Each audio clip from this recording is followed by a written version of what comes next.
अस्सलाम वालेकुम dear students class 8th का हमने ज्योग्राफी का इंडस्ट्री चैप्टर हमने स्टार्ट कर लिया था, तो इसका फर्स्ट लेक्चर मैंने आप लोगों को ऑलरेडी सेंड किया है। तो आज हम स्टार्ट करेंगे सेकंड लेक्चर। ठीक है, तो बच्चों सबसे पहले तो इंडस्ट्रीज़ कहते किसे हैं। ठीक है, तो इंडस्ट्रीज़ हमारा एक इकोनॉमिक एक्टिविटी होता है। ठीक है, ये इकोनॉमी से रिलेटेड होता है। अगर आपके एरिया में इंडस्ट्रीज़ है तो आपका एरिया डेवलप्ड है, अगर आपके एरिया में इंडस्ट्रीज़ नहीं है तो वो अभी भी अंडर डेवलप्ड है। तो industries refers to an economic activity that is concerned with the production of goods, extraction of minerals and provision of services. Industries हम कहते हैं एक इकोनॉमिक एक्टिविटी को, एक इकोनॉमिक काम को जो किस से कंसर्न होता है, किस चीज़ से रिलेटेड होता है, जिसमें हम प्रोडक्शन ऑफ गुड्स करते हैं, मतलब चीज़ों को निकालते हैं, जैसे कि बिस्किट्स बनाते हैं, कपड़े बनाते हैं, वो सारा कुछ हमारा प्रोडक्शन ऑफ गुड्स हो गया। एक्सट्रैक्शन ऑफ मिनरल्स होते हैं, मिनरल्स को निकाल कर लाते हैं, ज्वेलरीज बनाते हैं, गोल्ड बनाते हैं, गोल्ड की ज्वेलरीज बनाते हैं, या फिर इलेक्ट्रिकल वायर्स वगैरह बनाते हैं। बहुत सारी चीज़ें हम बनाते हैं। इसके अलावा हम एल्युमिनियम बनाते हैं, तो ये सारी चीज़ें हम बनाते हैं। एंड क्या होता है, प्रोविज़न ऑफ सर्विसेज।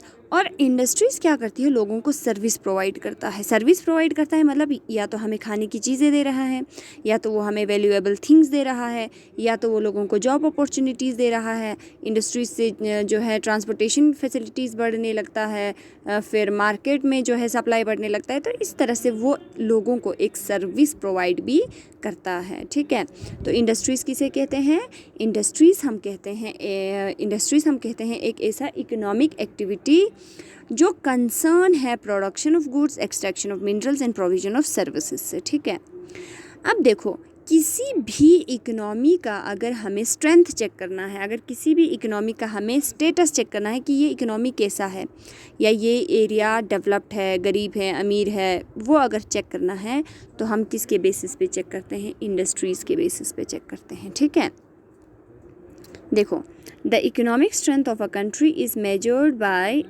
देखो, the economic strength of a country is measured by industries. ठीक है, किसी भी कंट्री के इकोनॉमी को हम किस चीज़ के बेसिस पे मेजर करते हैं, इंडस्ट्रीज़ के बेसिस पे मेजर करते हैं।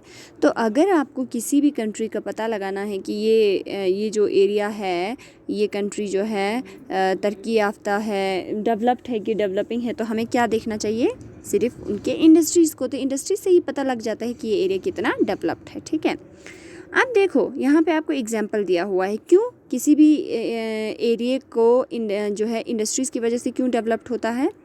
देखो, कोई भी एरिया सबसे पहले स्लम होगा।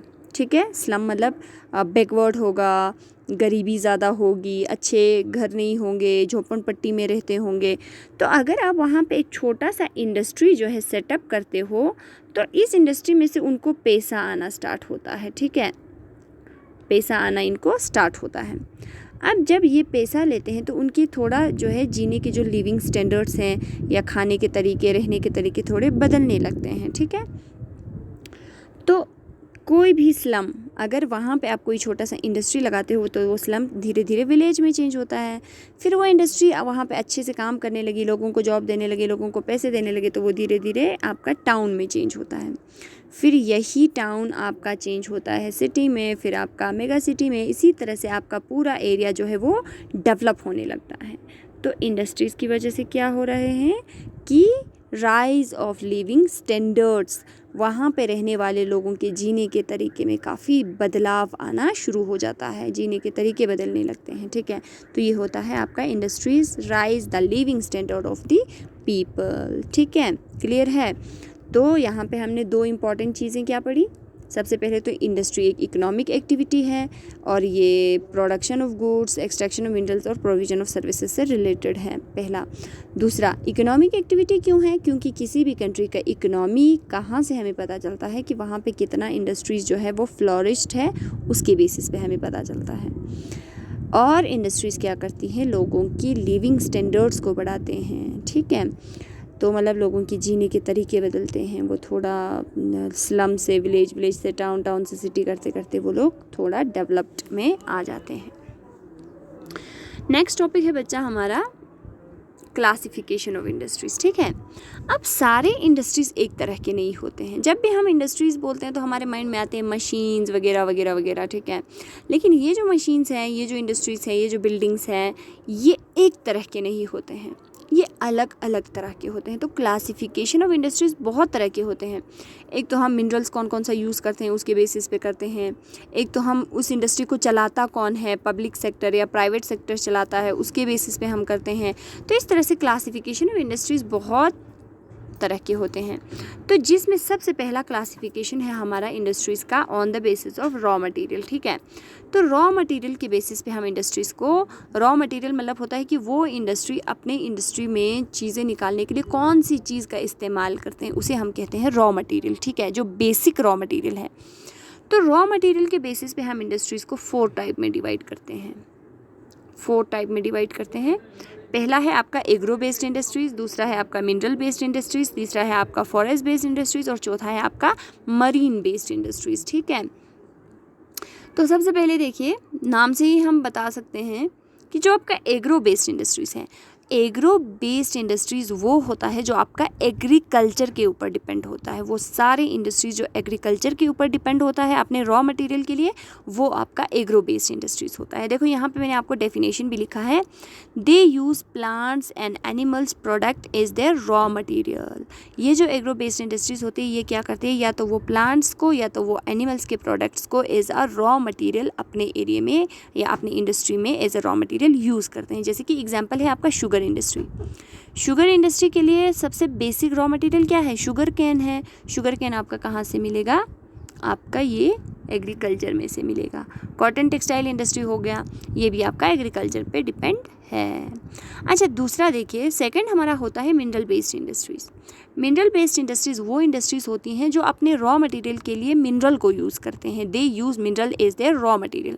जैसे आयरन एंड स्टील इंडस्ट्री हो गया, एल्युमिनियम इंडस्ट्री हो गया, इलेक्ट्रिकल जो आपका इंडस्ट्रीज़ होता है, वायर्स वगैरह जहाँ पे हम बनाते हैं, कॉपर वगैरह यूज़ करते हैं, वो सारा कुछ हमारा मिनरल बेस्ड इंडस्ट्रीज़ में आता है, ठीक है।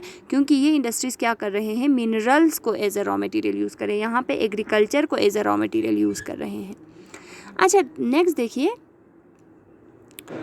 थर्ड आपका होता है forest based industries. Forest based industries होता है जो आपके फॉरेस्ट के प्रोडक्ट को as a raw material use करते हैं। जैसे कि पेपर इंडस्ट्री हो गया, ठीक है, पेपर इंडस्ट्री के लिए हमें ट्री चाहिए, फिर वो आपका फॉरेस्ट बेस्ड इंडस्ट्री हो गया। लास्ट है आपका मरीन बेस्ड इंडस्ट्री।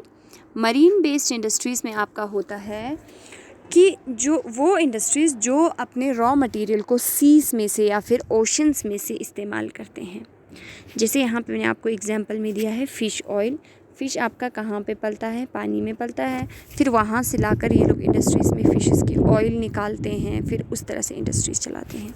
तो ये 4 टाइप्स हमने किसके बेसिस पे किया, रॉ मटेरियल के बेसिस पे। यहाँ पे वो लोग एग्रीकल्चर से रॉ मटेरियल ला रहे हैं, यहाँ पे वो लोग मिनरल से रॉ मटेरियल ला रहे हैं, यहाँ पे वो लोग फॉरेस्ट से रॉ मटेरियल ला रहे हैं, यहाँ पे वो लोग जो है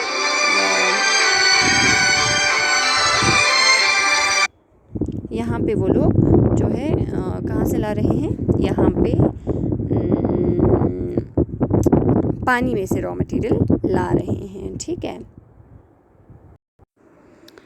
तो classification on the basis of raw material आज हमारा कंप्लीट होता है बच्चों।